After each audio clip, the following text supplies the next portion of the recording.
Buenas tardes, bienvenidos todos a una nueva sesión del Seminario Probabilidades de Chile. Hoy día tenemos el gusto de recibir en nuestro seminario a Hernán Mardones. Él nos va a hablar sobre la solución numérica de sistemas de ecuaciones diferenciales estocásticas, progresivas y regresivas. Adelante, Hernán, tienes 40 minutos.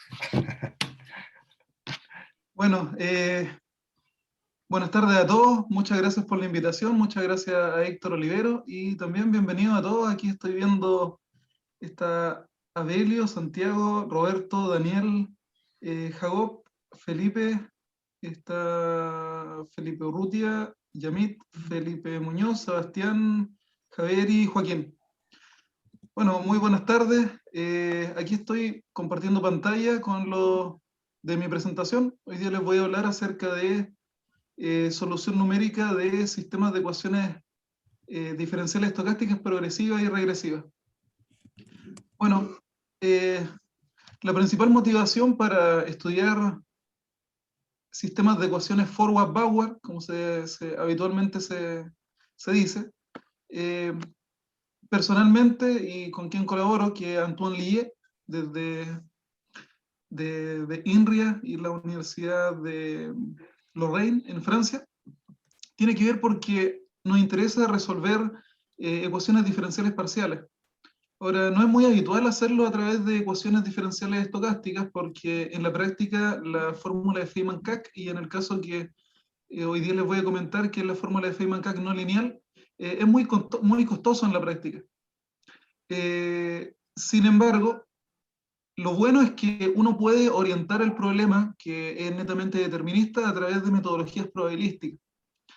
Así que, bueno, les voy a comentar acerca de lo que va a ser la charla. Bueno,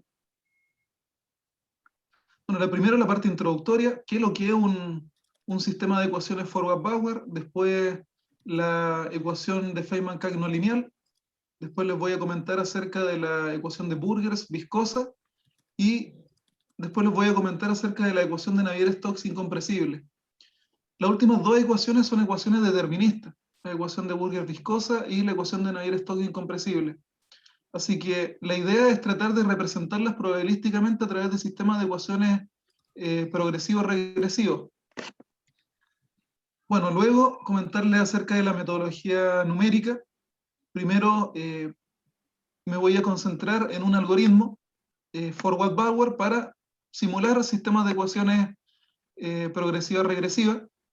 Luego, un algoritmo probabilístico en el contexto de las ecuaciones de Navier-Stokes, porque el primer algoritmo se orienta principalmente a la ecuación de Burgers. Después, hablarle acerca de cuantización, porque, como recién les comentaba, la fórmula de Feynman-Cach requiere calcular valores esperados. Y como aquí la idea es simular ecuaciones diferenciales parciales, la idea es que sea sencillo calcular esperanzas matemáticas, así que por eso les voy a hablar algo de cuantización. Y después, pensando en la ecuación de Navier-Stokes incompresible, el cómo calcular funcionales integrales que dependen del movimiento browniano. No es tan sencillo, es bien costoso, así que ahí se hace una estrategia bien sencilla a través de sumas de Riemann y también cuantización de los incrementos. Y después algunas simulaciones numéricas orientadas a la ecuación de Navier-Stokes. Bueno, aquí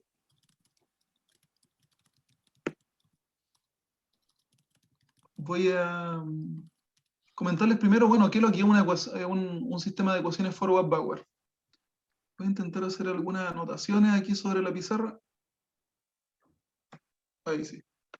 Bueno, lo primero es que hay que tener un espacio de probabilidad con una filtración, y tenemos que tener un movimiento browniano en el espacio de probabilidad, porque el sistema que vamos a estudiar primero involucra una componente forward, que es una ecuación de Ito clásica,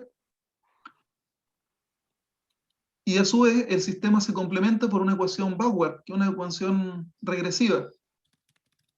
Ahora, la parte de ecuaciones de Ito clásico, estoy hablando alrededor de los años 40, y mientras que la parte de las ecuaciones backward es de inicio de los 90. Así que hay un salto bien grande generacional en términos de ecuaciones, pero ahora, de forma más contemporánea, los sistemas forward-backward lo que nos ayudan es tener una representación probabilística de un abanico más amplio de soluciones de ecuaciones diferenciales parciales. Bueno, aquí les voy a comentar cada uno de los ingredientes que van apareciendo. Lo más sencillo es la tendencia. Ambas ecuaciones tienen términos de tendencia. B para el caso de X y H para el caso de Y. Aquí también solamente omití la dependencia de un proceso Z, que también les voy a comentar de qué se trata. También podría el B depender de Z y H también puede depender de Z, pero no va a ser la situación, por la motivación que recién les comenté. Así que tenemos tendencia, que es el drift, como habitualmente se llama, y después tenemos el ruido, sigma para el caso de la ecuación progresiva, y tenemos un ruido multiplicativo en el caso de la ecuación backward, que involucra Z. Ahora, B, H, sigma son todos conocidos, y la función G también, son funciones deterministas, se pueden llegar a evaluar, eso es conocido. Ahora, el sistema que está aquí presentado depende de dos parámetros, primero X y luego T, minúscula. Así que, si uno quisiera conocer la solución de una ecuación diferencial parcial en X y T, minúscula, habría que resolver este sistema. El asunto es que la ecuación de Feynman-Cach tradicional, como es costosa de simularla en la práctica, no es una muy buena idea resolver una ecuación diferencial parcial a través de Monte Carlo, porque para cada uno de los X y los T del dominio computacional habría que simular una ecuación, un sistema de ecuaciones. Así que la idea es también agilizar el cómo se va a simular, y también ahí les voy a comentar acerca de la cuantización. Bueno, observen que aquí el browniano es común. Aparece tanto en la ecuación de Ito como en la ecuación backward. Es común. Y la solución de este sistema es una triada, una tripleta. X, Y y Z. El proceso Z es como un proceso auxiliar. De hecho, va a ser una representación probabilística de un término no lineal también. Eso pensando en la fórmula de Feynman-Cach. Si aparece aquí en H, no es tan sencillo quitarlo. De hecho, se va a requerir el proceso Z. Pero aquí, en el sistema que estoy presentando, solamente aparece en la integral estocástica. Así que tomando una esperanza condicional, uno puede omitir el Z. Así que no es necesario tener que calcularlo. Eso es importante, porque aquí podría haber una dependencia de Z. Ahora, también la importancia que tiene Z es que es un proceso que permite de que Y se transforme en un proceso no anticipativo. Aquí es una solución adaptada, así que eso es importante. Observen también que la ecuación aquí parte en T minúscula y avanza hacia S. Aquí comienza en S, termina en T, así que se requiere tener X en T mayúscula. Y después uno se devuelve para llegar al S. Así que por eso que se llaman sistemas de ecuaciones progresivas regresivas, porque la primera componente es la progresión y la segunda componente es la regresión. Ahora, aquí voy a avanzar para comentarles acerca de la solución. Bueno, lo que les comentaba recién, es una tripleta, X, Y y Z, todo vive en L2, pero el X tiene trayectorias continuas, al igual que Y, pero no necesariamente con Z. Así que es una diferencia, no necesariamente el proceso Z es continuo, pero todo en L2. Bueno, las ecuaciones se deben verificar casi seguramente. Y bueno, hablarles acerca de cuando hay sistemas acoplados y desacoplados. Por ejemplo, si si los coeficientes de X no involucran ni Y ni Z, es desacoplado. Eso puede ocurrir. no siempre un sistema de ecuaciones, por ejemplo, aquí va a haber una dependencia de Y, puede no haber, pero se va a requerir después para la solución de Y porque sí o sí aparece el final del proceso ahí. Así que puede ser acoplado o puede ser desacoplado. Incluso a veces se puede tener una ecuación diferencial parcial en donde puede haber más de una representación, acoplada o desacoplada. Eso ocurre en la ecuación de Burgers, por ejemplo. Así que ahí está la solución. Y bueno, también habitualmente, dado que el sistema que recién acabo de comentar está indexado en T minúscula y X, habitualmente uno pone un superíndice para remarcar esa dependencia. Pero aquí la voy a omitir para no tener que, para agilizar algo la notación. Así que habitualmente aquí se hace un superíndice para remarcar esa dependencia. Bueno, ahí están los sistemas de ecuaciones, la solución. Y ahora les voy a hablar acerca de la fórmula de Feynman-Cach no lineal. Bueno, la fórmula de Feynman-Cach no lineal, primero hay que tener una ecuación diferencial parcial, escrita en la forma regresiva, backward. Habitualmente las ecuaciones diferenciales comienzan en un tiempo cero y después avanzan. Aquí está al revés, comienza en T mayúscula y retrocede. Bueno, siempre se puede hacer un cambio de variable con un cambio de variables con tiempo reversivo. Así que siempre se puede escribir una ecuación. No importa que comience en el tiempo cero, se puede hacer al revés. Ya hay un cambio de variable ahí en el tiempo. Bueno, se tiene la derivada de t de la solución u. Luego se tiene aquí L. L es como el generador infinitesimal de Ito. ¿Ya? Y después hay un proceso H. Bueno, si H no aparece acá, sería la fórmula de Ito tradicional, pero aquí aparece un H. Así que vamos con la representación. Esa es la ecuación y ahora se tiene la representación. El proceso Y, aquí remarco la dependencia, va a ser la solución en S y aquí el proceso. Observen que es un proceso estocástico, porque el X es un proceso estocástico, así que U es determinista, pero se está evaluando en una componente estocástica acá. Y el Z, lo que les comentaba recién, un término no lineal. Y involucra derivada, Así que ahí se tiene la derivada y se tiene el signo. Esta es la representación probabilística. Ahora, si nos concentramos en Y,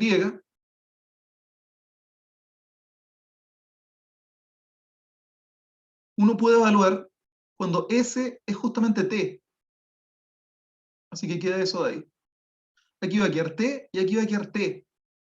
Pero resulta que se sabe que el proceso X comienza en X minúscula y comienza en el tiempo T minúscula. Así que por eso es que aparece X minúscula ahí. Esta es la formulación general, la representación probabilística, y la fórmula de Feynman-Cach no lineal es la representación de acá. Así que si uno quiere la solución en un tiempo T minúscula y una posición X, lo que hay que hacer es simular el proceso y obtenerlo. Así que progresivamente uno avanza en el tiempo con X, después uno llega a un tiempo final y después uno retrocede. Bueno, ahora les voy a comentar acerca de algunas ecuaciones, y ver, bueno, cómo funciona la representación probabilística. Primero, la solución, primero la ecuación de Burgers viscosa.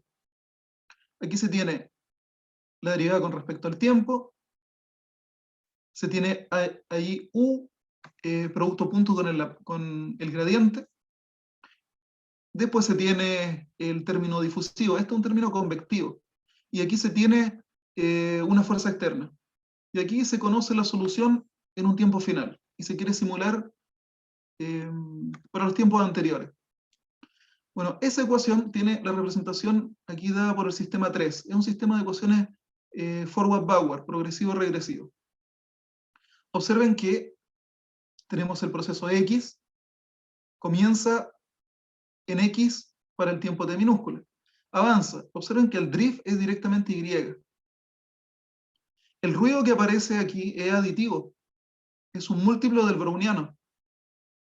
Así que hay que simular esta ecuación, llegar hasta T y después retrocederse. para recuperar el S, el Y en S minúscula. Ahora, no es tan sencillo porque observen que X involucra Y. Así que, de alguna forma hay que discretizar de tal forma de poder simularlo. Así que es un sistema forward-backward acoplado porque el drift de X depende de Y. Es un sistema acoplado. Hay otra representación que no acoplada, pero el inconveniente que tiene, que en el drift aparece el proceso Z. Así que si uno se quiere concentrar solamente en Y, habría que adicionar la aproximación de Z. Sin embargo, en esta representación acoplada, lo que se tiene es que no aparece Z en el drift de la ecuación backward, así que por ello no es necesario tener que estimar el Z, porque ahí se toma una esperanza condicional y se va a la parte del proceso Z, la integral ahí que involucra Z. Así que ahí se tiene la fórmula de Feynman-Kac. Bueno, eso es para la ecuación de Burgers viscosa. Aquí lo esencial es que aparece el término de viscosidad, el nu mayor estricto que cero. Eso es importante. Si no apareciera, bueno, aquí aparece la ecuación de Burgers sin viscosidad. Aquí no hay nada de estocástico. Así que por eso que la viscosidad la estamos pensando mayor estricto que cero. Bueno, esta es la ecuación de Burgers viscosa y ahora les voy a comentar acerca de la ecuación de Navier-Stokes incompresible. Solo antes de cambiar, disculpa, a ver si entendí, la fórmula de Feynman-Kac es U de t en xt, no en x chica. ¿O en x chica? En X minúscula.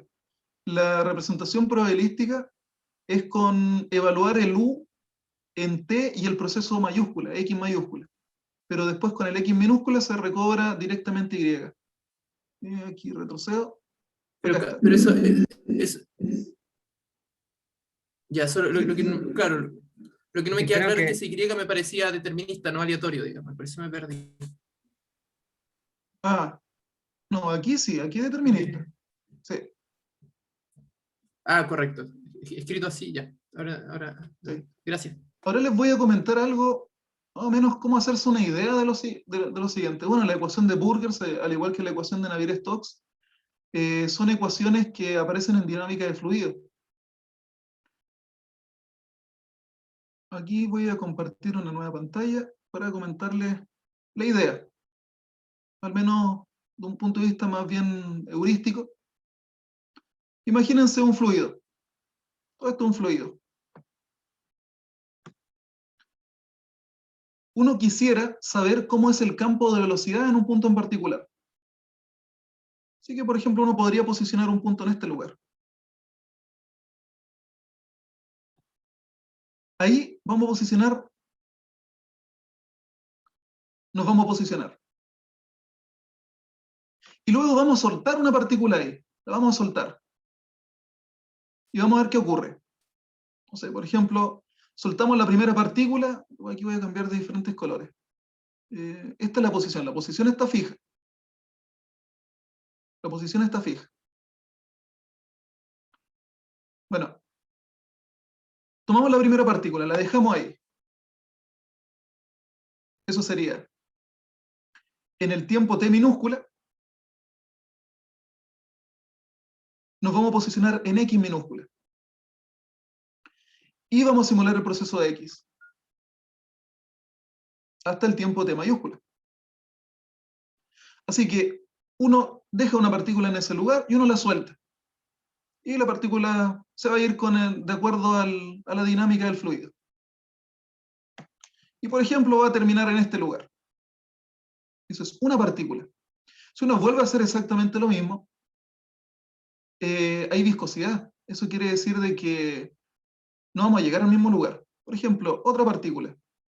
Una color amarillo, acá está.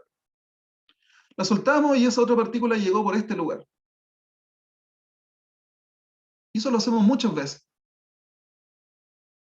Lo hacemos muchas veces. Aquí voy a agregar una más. La volvemos a soltar ahí y la volvemos y vuelve a ocurrir eso de ahí.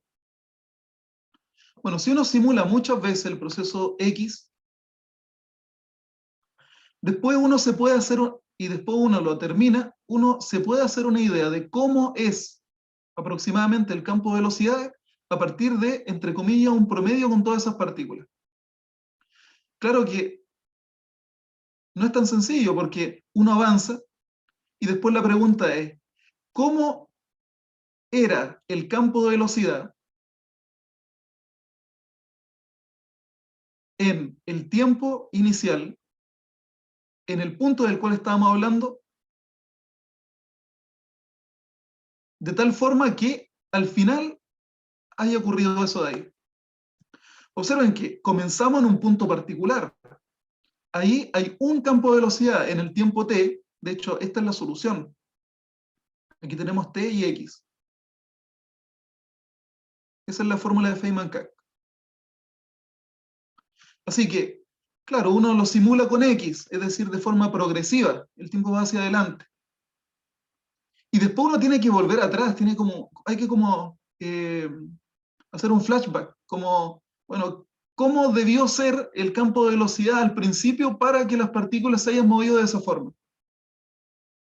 Así que esa es una idea de cómo entender los sistemas forward-backward. En el fondo es, donde nos interese calcular la solución, posicionemos una partícula y echemos a andar la dinámica de X.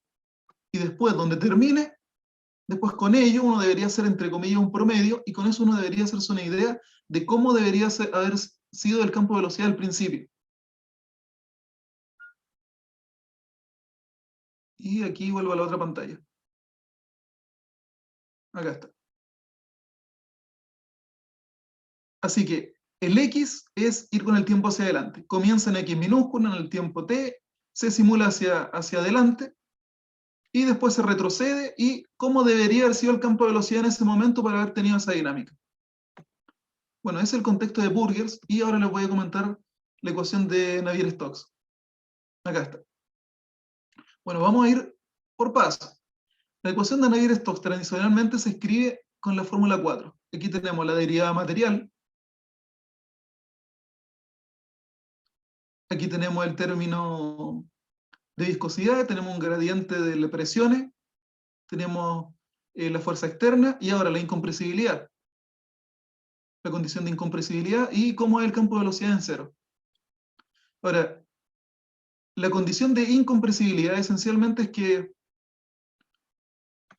un volumen se puede deformar a través del tiempo, pero no va a modificar su volumen.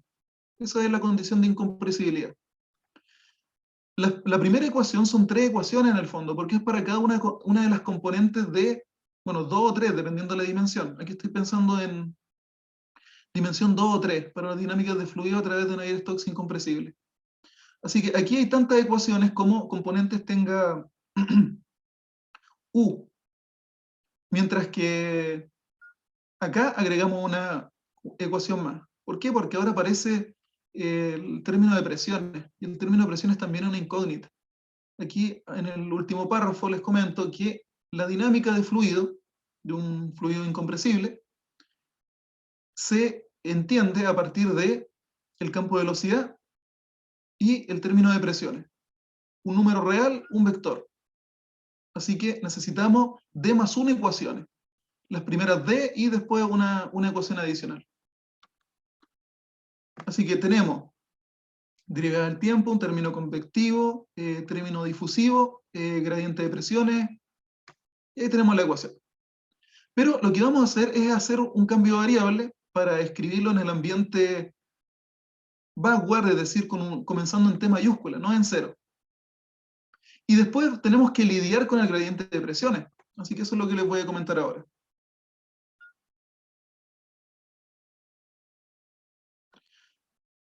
Aquí. Ahora sí. Bueno, se hace un cambio de variable con el tiempo y se puede reescribir de esa forma. Ahora pensando que tenemos la solución en T mayúscula, no en cero. Así que hacemos como el tiempo al revés. Es la misma ecuación, y ahora observen lo siguiente. Lo que está acá es muy similar a la ecuación de Burgers, solo que ahora hay un gradiente de presiones que hay que involucrar. Bueno, es habitual que la presión se obtenga a través de la velocidad, a través de un problema de Poisson.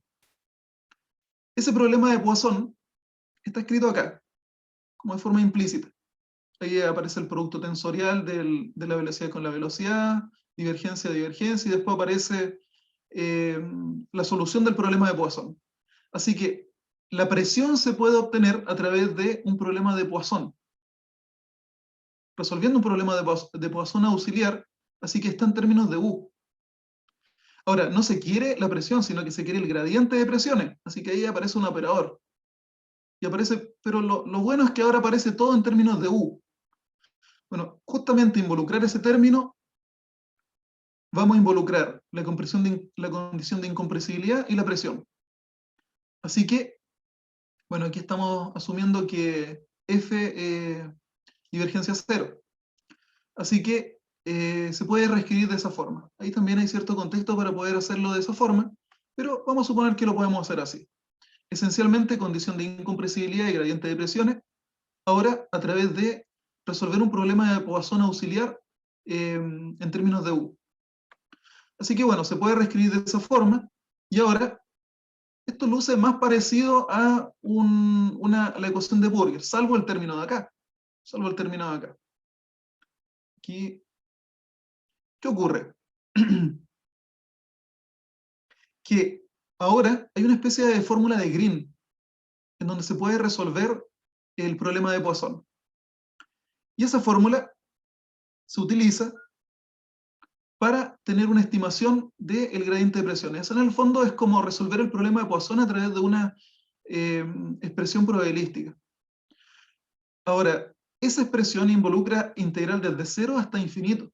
Claramente eso numéricamente no es viable, así que una idea, a partir de un trabajo del Vine, Q y Tang del 2015, es truncar el intervalo. O sea, la idea de ello es representar probabilísticamente la solución del problema de Poisson auxiliar y luego truncar el intervalo desde 0 a infinito de tal forma de poder tener una aproximación.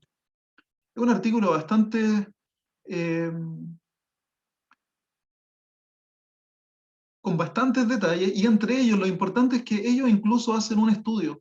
Bueno, si se trunca acá desde 0 a infinito a 1 sobre nn, claramente no se va a tener la misma solución de la EDP anterior. Así que ellos hacen una estimación.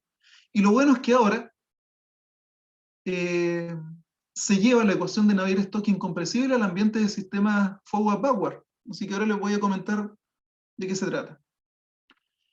Aquí está el sistema forward-backward para la ecuación de Navier-Stokes incompresible. Si el gradiente de presiones no aparece, es la ecuación de Burgers. Pero aquí sí hay gradiente de presión a través del problema de Poisson auxiliar, y la idea de los autores que recién les comentaba es que esencialmente se toma el sistema forward-backward asociado a la ecuación de Burgers, y el término adicional del gradiente de presiones se recupera a través de un problema de Poisson, cuya solución tiene una representación probabilística. Y aquí está truncado el intervalo de 0 a infinito. Así que no es que uno vaya a obtener una fórmula de Feynman-Cach para la solución de la ecuación de Navier-Stokes incompresible, sino que con un n, porque ese n es como el truncamiento que se hace al intervalo 0 a infinito. Así que este es el sistema que después les voy a mostrar algunas simulaciones computacionales para ver, bueno, cómo funciona, con algunos ejemplos explícitos, analíticos. No es tan sencillo encontrar soluciones analíticas para Navier-Stokes incompresible. Y bueno, tengo unos ejemplos que les voy a comentar. Vórtices de Taylor-Green, flujo ABC, flujos de Beltrami. Así que ahí les voy a comentar. Todo esto en el ambiente de dimensión 2 y 3. Bueno, ahí está el sistema, y ahora, bueno, les voy a hablar de qué dificultades aparecen. Primero, aquí el sistema hay que resolver la ecuación forward, ecuación de Ito. Habitualmente Euler-Maruyama, es lo más sencillo. Aquí hay un ruido aditivo. También hay que tomar en consideración que los métodos numéricos para ecuaciones forward deben ir de la mano con el tipo de ecuación que hay acá. Ahora, el problema es que Y es algo que no se conoce, no es como una función que dependa de X, sino que es un proceso. que está acoplado con X. Aquí hay un ruedo aditivo, así que también un problema interesante es, bueno, ¿qué ocurre con Euler-Maruyama en términos de la perturbación? Si la perturbación es muy grande, muy pequeña, ¿qué pasa si la viscosidad tiende a cero? ¿Qué dinámica va a ocurrir? Así que esos problemas son bien, están intrínsecos aquí en la dinámica. Aquí estamos suponiendo nu diferente de cero. Lo más sencillo aquí Euler-Maruyama, y después, bueno, ¿qué ocurre acá? Aquí también se puede hacer una especie de Euler-Maruyama, pero ¿qué ocurre aquí con el término del gradiente de presión? Es una representación probabilística, una esperanza matemática, una integral. Pero aquí resulta que el browniano aparece dentro de la integral. Y una integral de Lebesgue, o de Riemann, si se quiere, pero aquí el browniano está dentro. Así que, bueno, la idea es cómo poder simularlo. Eso es lo que les voy a comentar. Ahí se tiene el sistema para el contexto de Navier-Stokes. Es incomprensible. Esencialmente la ecuación de Burgers, en donde hay un término adicional, y ese término adicional con una ecuación backward adicional. De hecho, es un sistema bien novedoso, porque no es un sistema de ecuaciones forward-backward tradicional, sino que ahora se agrega otra backward, así que es un sistema de ecuaciones forward-backward. El artículo que les comenté del Van Q y Tang es de 2015. Y así que es bien reciente la representación probabilística. Bueno, ahora les voy a hablar acerca de la metodología numérica. Primero, como es habitual, una discretización del tiempo, uniforme. Así que t dividido n mayúscula con el subíndice t. Bueno, la idea es simularlo en el espacio cartesiano. Y aquí lo que se tiene es un dominio computacional. Así que el tamaño de paso es uniforme y es delta. Así que ahí está el dominio computacional, espacial. Aquí está el temporal. Ahora, computacionalmente, al principio uno sabe cómo parte la solución, pero en la medida que uno va avanzando, uno va a requerir evaluaciones de la difusión. Y resulta que la difusión, claro, al principio se puede ir a cualquier lugar y uno puede evaluarla porque uno tiene idea de cómo es el campo de velocidad en todo el espacio, pero en la medida que uno va avanzando, uno solamente va almacenando la aproximación en un dominio computacional. Entonces, si la difusión se sale del dominio computacional, hay que proyectarlo para poder evaluar después. Después les voy a hablar en más detalle acerca de esa proyección. Aquí es la más sencilla, simplemente el punto del dominio computacional más cercano. Y después, como habitual, en la discretización de ecuaciones diferenciales estocásticas, los incrementos del browniano y la cuantización. La cuantización pensando que vamos a resolver una ecuación que involucra una ecuación no lineal. En un dominio computacional que son muchos X minúsculas y muchos T minúsculas. Así que hay que calcular muy rápido las esperanzas matemáticas. Así que lo primero les comento acerca de un algoritmo progresivo y regresivo en el caso de la ecuación de Burgers. Funciona bien en la ecuación de Burgers viscosa y es el siguiente. La discretización de X es esencialmente Euler-Maruyama. Pero la novedad es que se involucra la cuantización del browniano, de tal forma que después la esperanza matemática sea sencilla de calcular. Y de cuantización les voy a hablar en un momento. Aquí observen, aquí debería aparecer U evaluado en X. Pero como recién les comentaba, al principio uno comienza sabiendo cómo es el campo de velocidad en todo el espacio. Pero en la medida que uno va avanzando, no se va almacenando en todo el espacio el campo de velocidad, sino que solamente en el dominio computacional. Así que si la difusión se escapa del dominio computacional hay que proyectarlo, porque si no, no se podría evaluar. Así que eso es importante. Y aquí h con este es el tamaño del tiempo, no ahí hay un alcance de nombre. Bueno, ahí también les voy a comentar cómo se llega a esa discretización, así que voy a retroceder a los sistemas para la ecuación del sistema general.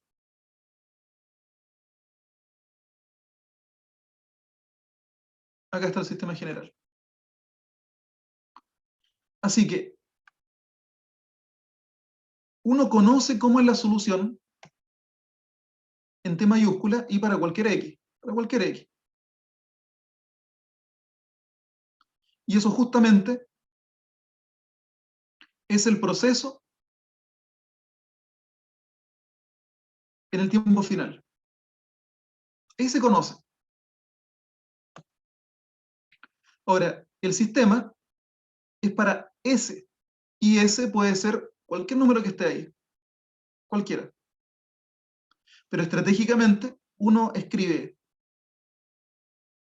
T mayúscula acá.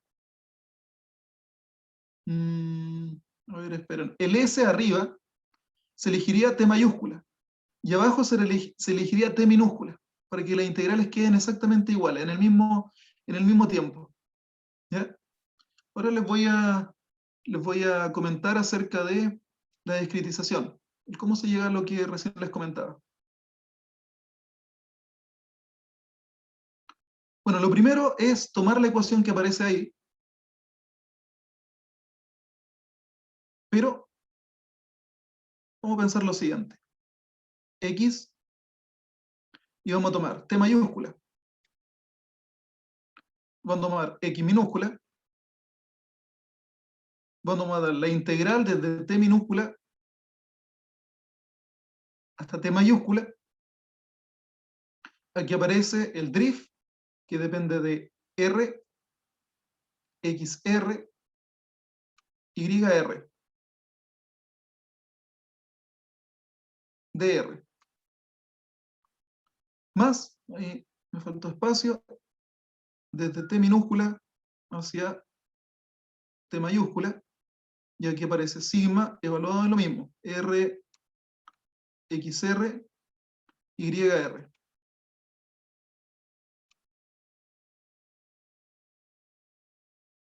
DWR. Ya. Y ahora vamos paso a paso.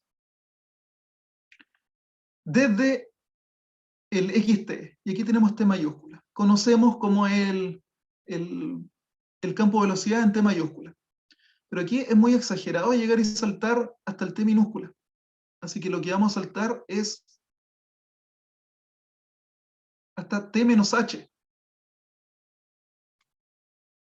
Para no saltar al tiro tan bruscamente. Así que aquí es T menos H. Ahora, primero X. Acá está. Lo más sencillo es que, como H es pequeño en la práctica, aquí podemos aproximar directamente por X minúscula. Porque ahí es donde comenzó el proceso X. Recordemos que Y es la representación probabilística del campo de velocidad. Y se conoce en T mayúscula. Así que aquí la idea es aproximar por Y en T mayúscula. Y aquí en un tiempo, puede ser T. Podría haber sido también T menos H, T. Y aquí la misma idea. Ahora, Y en T mayúscula es justamente U en T mayúscula, acá está, y en T mayúscula. Aquí debería ir con el proceso de X mayúscula. Pero, por lo que recién comentaba, como el H es pequeño, lo vamos a hacer aproximadamente con X minúscula, porque el proceso no debería variar tanto, entre comillas. Así que esa es la idea. Y después lo mismo acá. Se puede congelar el tiempo ahí, se puede aproximar a X minúscula, ahí en el tiempo final. Porque ahí es donde se conoce. Y aquí se omite porque preliminarmente se toma una esperanza condicional. Y después que se toma la esperanza condicional, se toma la esperanza. Así que con ello es la discretización que recién les comentaba. Ahora, con eso, ¿qué va a ocurrir? aquí se va a obtener y en t menos h. Y ahora viene lo que les comentaba recién. Después hace lo mismo, no más que la integral va desde t menos h hasta t menos 2 veces h. Se hace exactamente la misma estrategia. Pero ahora, observen, el y se conoce en y t menos h, pero uno comenzó conociendo el campo de velocidad en todo RD. Pero cuando se construyó en el primer paso en t menos h, obviamente desde el punto de vista computacional, no se construye sobre todo RD, sino que se construye sobre el dominio computacional. Así que por eso que es necesario, aquí después va a aparecer ese, si observan, es y en t mayúscula. Así que cuando uno va retrocediendo, después va a aparecer y en t menos h.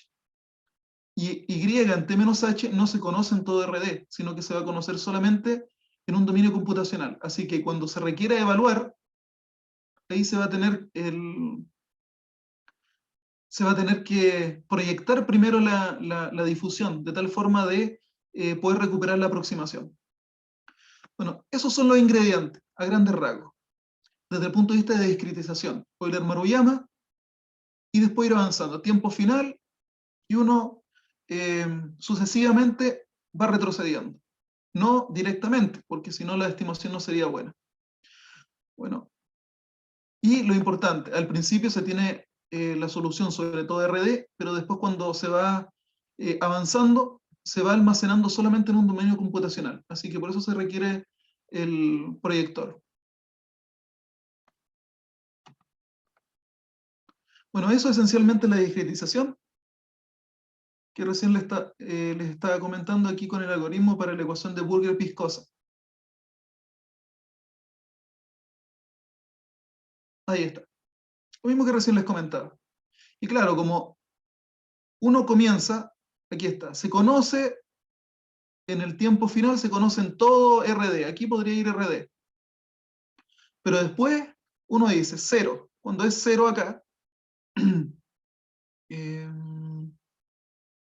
no, está al revés.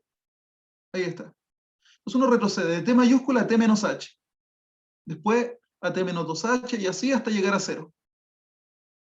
Así que con eso uno va a conocer una estimación del campo de velocidad en el intervalo 0 t mayúscula, comenzando en t mayúscula.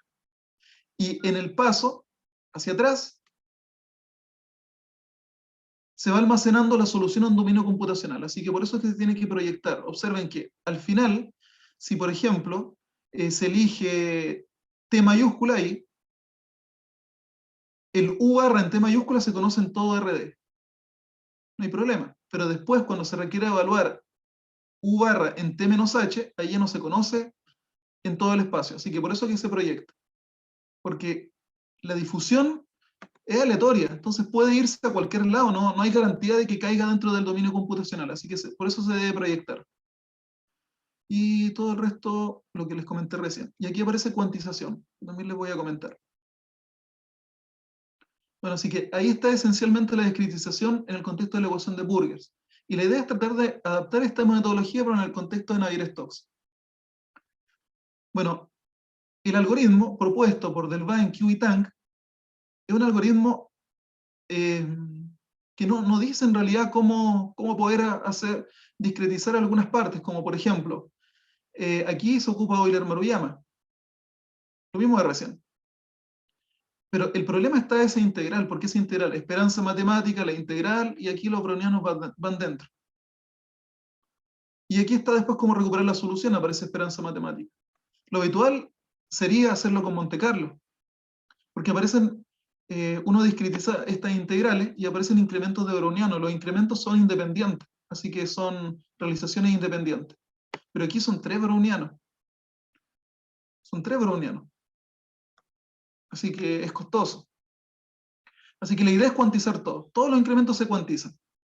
Cuantizar ahí y después, como aquí es una integral de Riemann, que aquí se los detalla, todos esos incrementos cuantizarlos.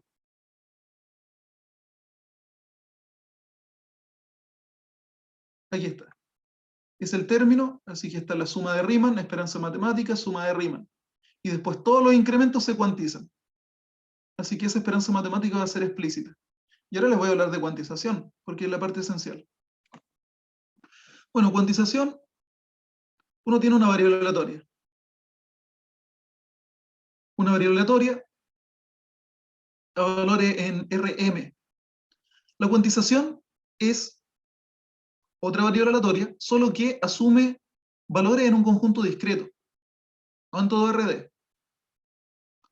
Ahora, la cuantización es constante por tramo, constante por trozo.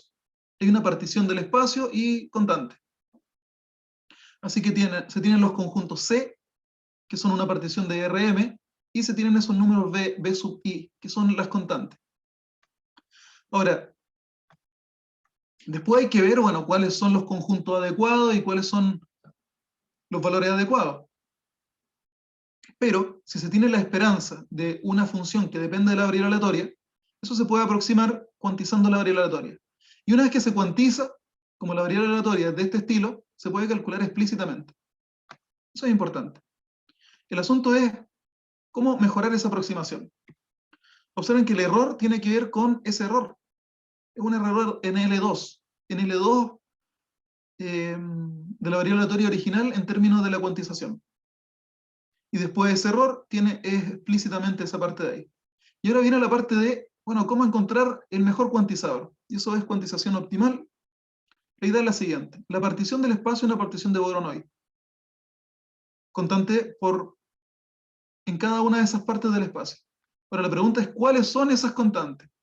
Bueno, a través de un procedimiento de optimización, felizmente hay cuantizadores optimales para las gaussianas, que es el caso que interesa en la discretización del sistema Forward-Bauer, porque están dirigidas por un movimiento browniano, así que aparecen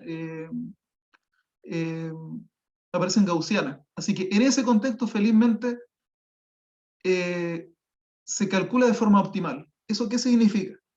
Que el error de acá es minimal. De todos los posibles cuantizadores de la gaussiana, se eligen aquellos que hacen ese error minimal. Si ese error minimal, uno esperaría que esa aproximación sea la mejor. Pero hay que tener los cuantizadores optimales. Y felizmente, como recién les comentaba, están disponibles. Yo conozco una página de un laboratorio francés en donde hace varios años atrás ya tienen disponible ahí para descarga. Así que eso es bueno. Porque si fueran, por ejemplo, ecuaciones estocásticas con otro tipo de perturbaciones, ahí habría que encontrar los cuantizadores optimales para el ruido correspondiente. Pero aquí son gaussianas, en la discretización son normales, así que felizmente ya están disponibles. Así que eso es lo bueno, que no hay que hacer Monte Carlo, sino que explícitamente se pueden calcular una vez que uno tiene el cuantizador optimal. Ahora, otra cosa buena de la cuantización optimal es que el error que aparece, bueno, primero depende de la dimensión. Si fuese Monte Carlo, aquí aparece 1 sobre la raíz cuadrada de la cantidad de simulaciones. Aquí hay un error, eso debería ser con un menos. ¿Sí? Bueno, el asunto es que claramente depende de la dimensión. ¿Por qué? Porque, claro, si uno tiene dimensión 2 o tiene dimensión 3, hay gran diferencia, y samplear o pretender aproximar mediante un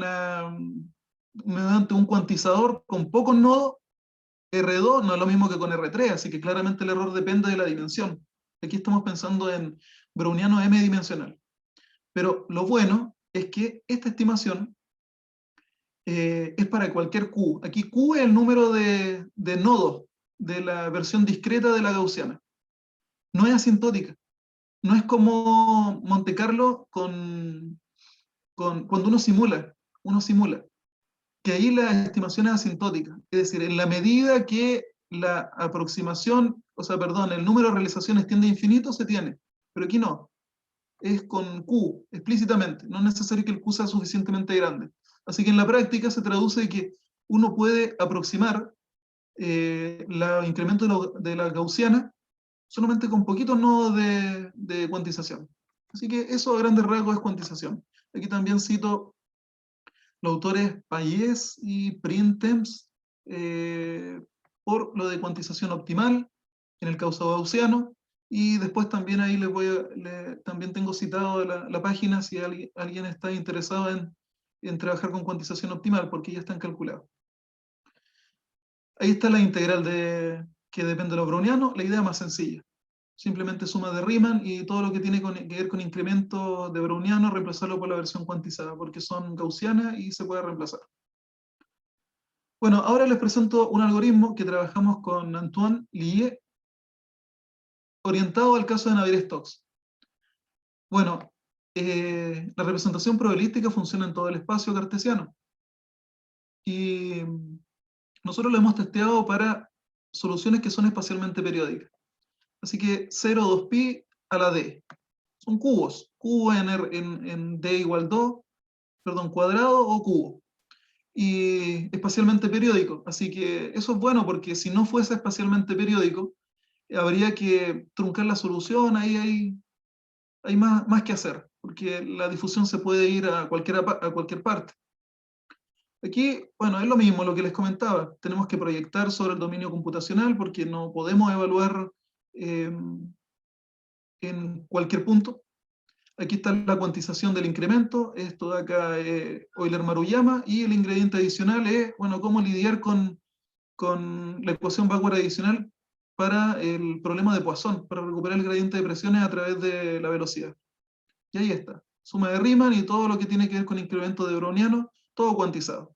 Y después finalmente uno puede aproximar UN. Recordemos que UN no es la solución de la ecuación de Navier-Stokes incompresible, sino que es una aproximación, porque la ecuación de Navier-Stokes incompresible requiere que el problema de Poisson se resuelva con una integral desde 0 a infinito, una ecuación backward de 0 a infinito, y eso claramente computacionalmente no se puede hacer.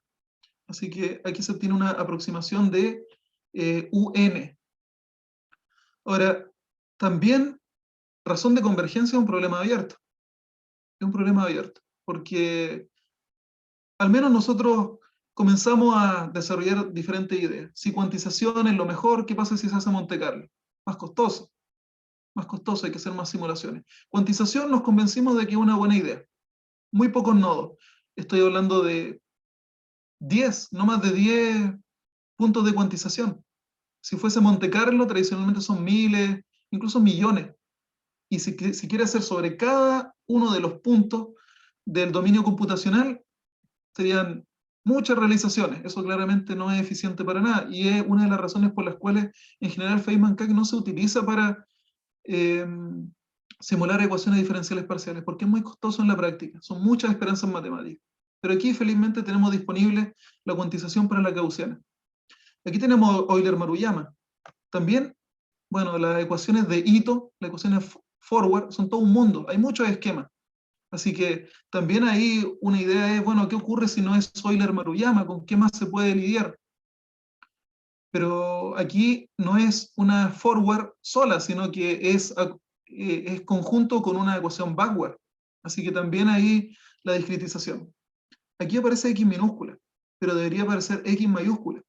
Pero claramente si aparece X mayúscula, esa esperanza matemática sí que se transforma en un problema. Así que también es lo más sencillo, X minúscula y listo. Aquí la misma idea, el tiempo final, y bueno, lo demás es muy similar. Bueno, ahora les voy a presentar algunos resultados numéricos para que veamos cómo funciona. Bueno, el error, aquí está. El error se calcula de esa forma. El supremo sobre todos los puntos, aquí no es como cuando uno simula con métodos deterministas una ecuación diferencial parcial, porque ahí se tiene la solución en un dominio computacional y uno trabaja con grillas. Aquí directamente es un dominio computacional y punto. Vaya uniforme. Así que un estimador del error es cuál es el máximo de esos errores con norma al cuadrado. Porque también podría ser un error en L2, por dar un ejemplo, pero claro, aquí son solamente puntos, así que son estimaciones puntuales y eso es una forma de calcularlo. Y, bueno, se tienen esos errores, porque son errores ¿cómo se dice?, por componente. Eso es bueno. No solamente quedarse con el error global que va a involucrar las 3 componentes, sino que con cada una de las componentes.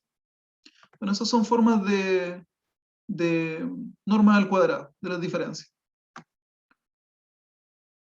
Y ahora les comento algunos ejemplos. Primero, vórtice de Taylor-Green. Es un ejemplo clásico. Aquí es bien entretenido el vórtice. Bueno, vórtice remolino, nosotros le llamamos habitualmente remolino. Si hay un remolino que va de esa forma, aquí va a ir un remolino que va de esa forma.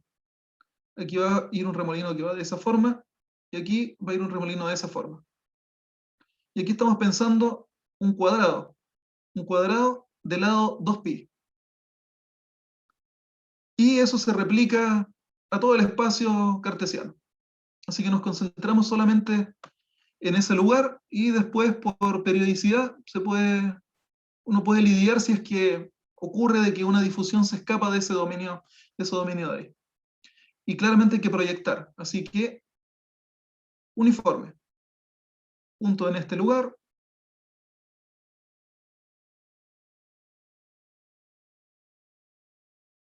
Y lo mismo ahí. Así que lo que se va a hacer es aproximar la solución en todos esos puntos de ahí. Eso significa que para cada punto hay que resolver el sistema forward-backward, para cada uno de esos puntos. Y eso es complejo porque hay que involucrar, hay que discretizar, hay que sacar la esperanza en matemática, hay que calcular una integral, un funcional integral que depende de las trayectorias del browniano, así que es costoso. Pero felizmente la cuantización ha resultado bien hasta el momento. Bueno, ahí tenemos un vórtice de Taylor-Green bidimensional. Aquí están los errores. El dibujo es como recién lo acabo de comentar y aquí tenemos los errores. Son 2 componentes, el error, bueno, y aquí el z, por lo que les comenté al principio, el z no aparece, así que solamente nos concentramos en y, que y es la representación del campo de velocidad. Observen, lo que hicimos fue lo siguiente. Tenemos la presión y tenemos el campo de velocidad. Este es analítico. Esa es una solución de la ecuación de Navier-Stokes en dimensión 2, incompresible. Así que es una solución analítica y la comparamos directamente con ella. No es necesario tener que aproximarlo para tener una referencia, sino que directamente de forma analítica. Los vórtices de Taylor-Green, si mal no recuerdo, son de los años 20, si mal no recuerdo. Bueno, lo que hicimos fue lo siguiente. Avanzar 10 nodos temporales y ver qué ocurre al final. Observen, aquí los errores están multiplicados por 10 a la 3. Así que perdemos un orden de estimación. El error en el primer nodo. ¿Por qué? Porque aquí se tiene, por ejemplo, t igual 0. Así que una de las partículas que, por ejemplo, iba en este lugar, en el tiempo 0, después cuando estamos en t igual a h, las partículas se fueron moviendo. Entonces la partícula avanzó, se fueron moviendo. Son remolinos, así que se fueron moviendo. Bueno, como tenemos la solución analítica, comparamos el error. Observen, es muy similar. El error para la componente vertical horizontal de la velocidad y la norma. Así que andan muy parecidos. Bueno, si uno avanza hasta 10 veces h, acá está, se perdió un orden. Pero anda bastante bien porque, imagínense, aquí estamos del orden de 10 a la menos 4 y llegamos con 10 a la menos 3. Y aquí viene lo sorprendente. Bueno, nu es 1. Aquí no estamos en el contexto de fluidos turbulentos, que es otra historia porque aquí el nu podría ser muy pequeño. ¿Y ahí qué ocurre? Así que ahí hay que discretizar las ecuaciones de una forma conveniente. Miren, aquí n mayúscula es 6. Es decir, la integral, que era de 0 a infinito, en la fórmula de Green para el gradiente de presión, ahora es desde 1/6 hasta 6.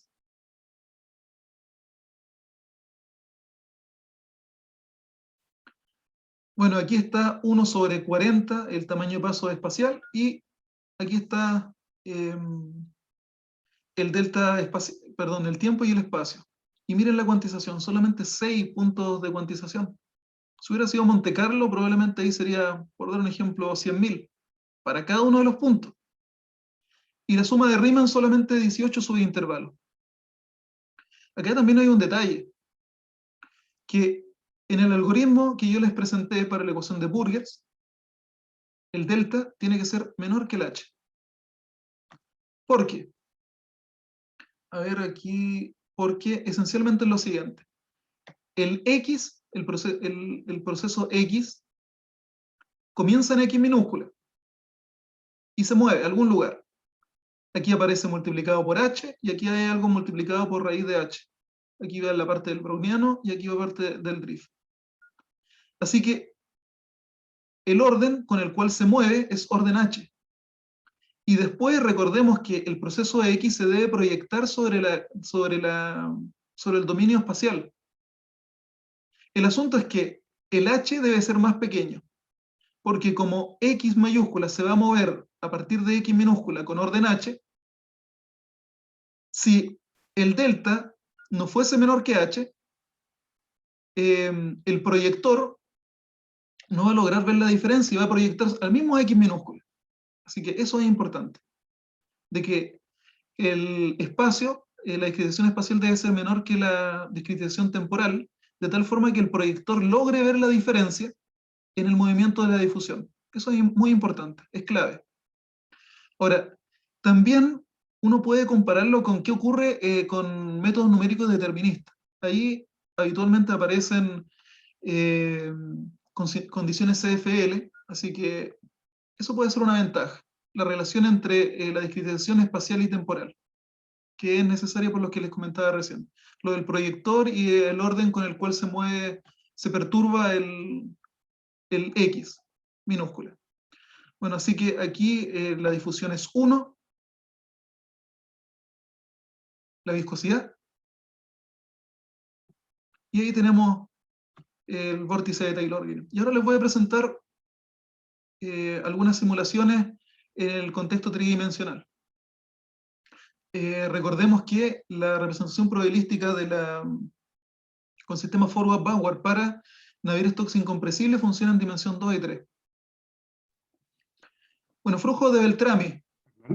Disculpa que te interrumpa, que estamos un poco justos con la hora para que vayas cerrando un poquito. Gracias, Héctor. Miren, aquí más que mostrarle todas esas ecuaciones, voy a ir directamente a la... Ahí está el flujo de Beltrami, un fluido tridimensional. Bueno, ahí lo dibujé de la siguiente manera. Donde está más oscuro, va más lento, y donde va más claro, va más rápido. Eso al menos por mi experiencia observando el mar. Cuando está más claro es porque el agua va más rápido. Bueno, observen que es espacialmente periódico, en dimensión 3, y aquí hay unos remolinos ahí.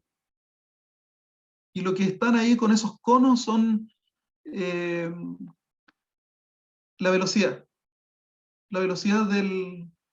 el campo de velocidad del fluido. Así que uno, viendo eso de ahí, uno se puede hacer la idea de cómo se van a ir moviendo las partículas dentro del fluido. Y observen que está para muchos puntos. Y aquí un dominio tridimensional. Va desde 0 a 0.5, así que no es muy intenso el campo de velocidad. Eso también afecta en la discretización a la hora de elegir los buenos tamaños de paso.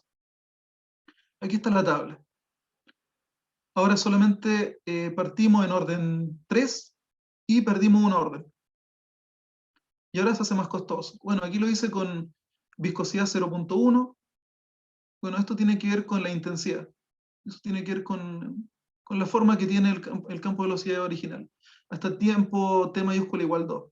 Y lo mismo recién, n mayúscula, la truncación 6, el tamaño de paso es 1/5, la discretización es pi sobre 20, de tal forma que sea menor que el h, y mantuve lo mismo, mantuve la cantidad de puntos de cuantización y los subintervalos para la integral de Riemann. Así que anda bien, se pierde, al igual que en el caso anterior, se pierde un orden al avanzar 10 nodos, pero no hay tan buen error, porque ahora comenzamos con errores del orden de 10 a la menos 3. Ah, bueno, aquí se mantiene. 10 a la menos 2. Bueno, y finalmente, el flujo ABC, que también es otra solución analítica de Navier-Stokes, y aquí les muestro el campo de velocidad. Ahí está el campo de velocidad. Pero ahora es más intenso, llega hasta 1,2. Así que eso requiere que se tenga que discretizar más refinado, porque ahora las partículas van más rápido. Así que similarmente, ahora es necesario hacer discretizaciones más pequeñas, por la razón que recién les comentaba. Y aquí lo hago para una viscosidad 0,01. Así que anda más rápido aquí las partículas. Comienza con un orden similar al anterior y se pierde un orden, pero aquí se pierde más rápido. Se pierde más rápido. Si uno avanza a 10, ya estamos casi en orden 10 a la menos 1. Eso tiene que ver con la discretización. Así que bueno, eso les quería comentar. Aquí simplemente les voy a hablar acerca de algunas referencias. Antonelli, bueno, el inicio de la ecuación de Bauer. Arnold también.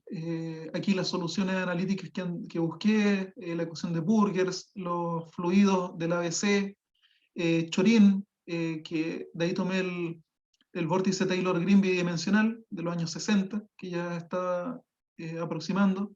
Aquí la página que les comentaba, donde aparecen las cuantizaciones optimales, de la Rui-Menossi, que es la parte esencial a la hora de la forma en que uno discretiza las ecuaciones Forward-Bauer, el artículo del Van Q y Tang, la representación probabilística de Navier-Stokes, bueno, algunos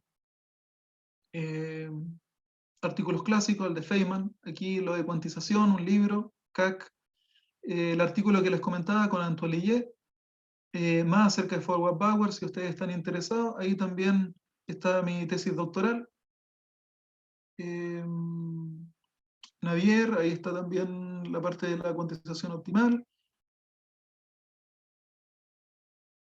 Sí, aquí también el ejemplo de los vórtices de Taylor-Green y bueno, lo que les sugiero fuertemente es, si están interesados en cuantización, vean la página de los cuantizadores optimales. Ahí está bastante bien, así que si trabajan con browniano, ahí está la cuantización optimal para la gaussiana. Lo de Delvine Q y Tank, la representación probabilística para Navier-Stokes incompresible. Eso también bien importante, y la literatura de solución numérica de sistemas Forward-Bauer, principalmente de la Rui-Menossi. Hay muchas formas de resolver numéricamente sistemas Forward-Bauer, pero aquí se lleva ese approach. Bueno, eso es lo que les quería comentar. Así que, bueno, muchas gracias por su atención. Bueno, antes de pasar a las preguntas, lo invito a que desbloqueemos los micrófonos por un minuto y agradezcamos a Hernán por su presentación.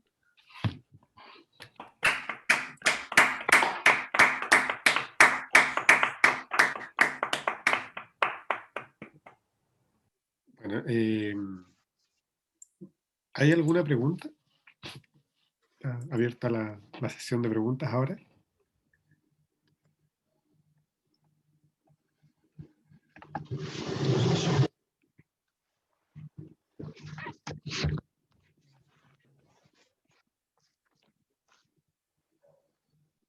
Bueno, si no, yo tengo un par de preguntas cortitas. La primera era sobre justamente el método que estudiaron, ¿cierto? Es para esta ecuación de Navier-Stokes, pero perturbada, digamos, por esta truncación que se hace de la solución para la presión, ¿cierto?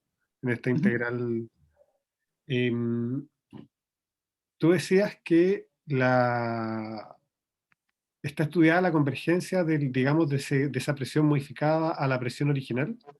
Y me imagino Sí. que de eso también se deduce de la solución aproximada a la solución original, ¿no? O no es Sí, directamente cierto.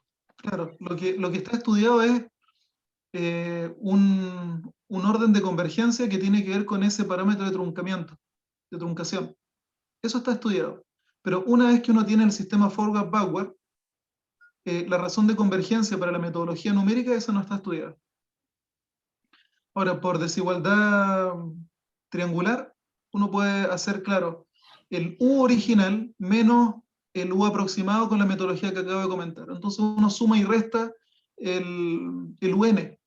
Entonces va a quedar algo así como el error de U con el UN y aparte el error de el UN con el UN barra.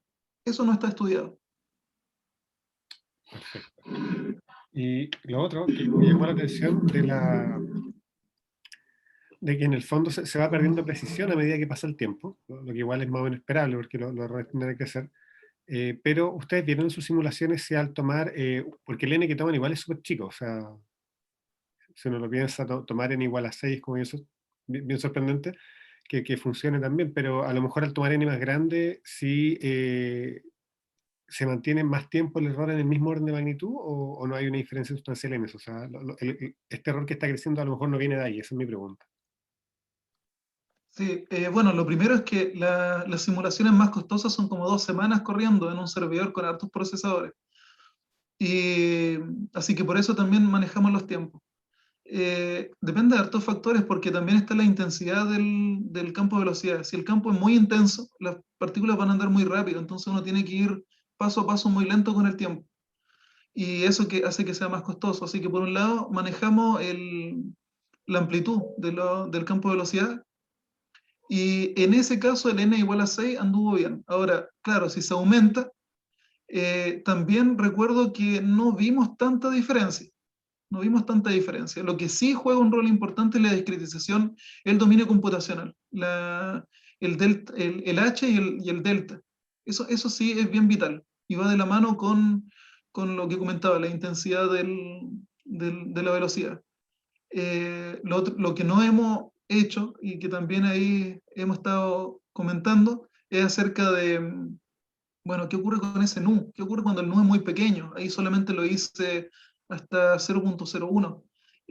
Al menos el agua en temperatura más o menos relativamente estándar, anda ya por 10 a la menos 4, 10 a la menos 5 de ahí. Así que también es interesante ver qué ocurre cuando el H comienza a hacerse muy pequeño. ¿Qué ocurre si el Euler Maruyama sigue siendo una buena idea o no? Eso no lo hemos estudiado de momento. Solamente llegamos hasta, creo que la viscosidad es más o menos como 0.001, más o menos. Es lo mínimo que llegamos, porque ese ya es otro problema también. Eso. Gracias, Hernán, súper. ¿Alguna otra pregunta del público? No. Si no, le agradecemos de nuevo a Hernán por su charla, ¿cierto?